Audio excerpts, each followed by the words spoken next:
Welcome to the Clapbacks with Julie Roginsky, where we take Twitter back from the trolls. Today we're going to do things a little differently, and we're highlighting some artful, amazing clapbacks. Enter one former acting Attorney General, Sally Yates. Now add in a dash of two Texan lawyer senators into the mix. The first, Senator John Cornyn. Watch him smugly and incorrectly mansplain and characterize to Sally Yates her own actions, and then enjoy her clapback. For your confirmation, because I believe that you had a distinguished career, but I have to tell you that I find it enormously disappointing that you somehow vetoed the decision of the Office of Legal Counsel with regard to the lawfulness of the President's order and decided instead that you would countermand the executive order of the President of the United States because you happen to disagree with it as a policy matter. Well, it wasn't. I just have to say that. I appreciate that, Senator. And let me make one thing clear. It was not purely as a policy matter. And in fact, I remember my confirmation hearing in an exchange that I had with you and others of your colleagues where you specifically asked me in that hearing that if the President asked me to do something that was unlawful or unconstitutional, and one of your colleagues said, or even just that would reflect poorly on the Department of Justice, would I say no? And I looked at this. I made a determination that I believed that it was unlawful. I also thought that it was inconsistent with the principles of the Department of Justice. And I said no. And that's what I promised you I would do, and that's what I did. And now to Senator Cornyn's counterpart.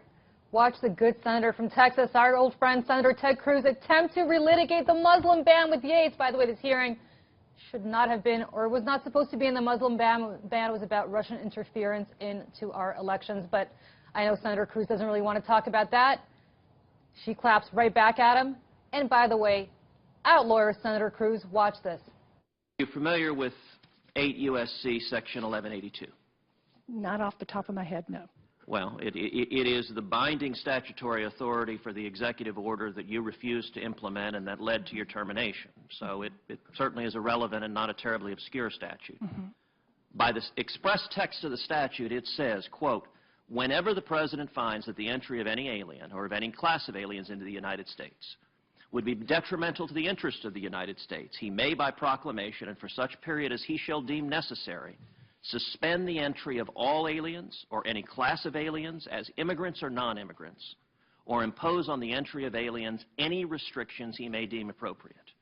Would you agree that that is broad statutory authorization? I would, and I am familiar with that, and I'm also familiar with an additional provision of the INA that says no person shall receive preference or be discriminated against in issuance of a visa because of race, nationality, or place of birth.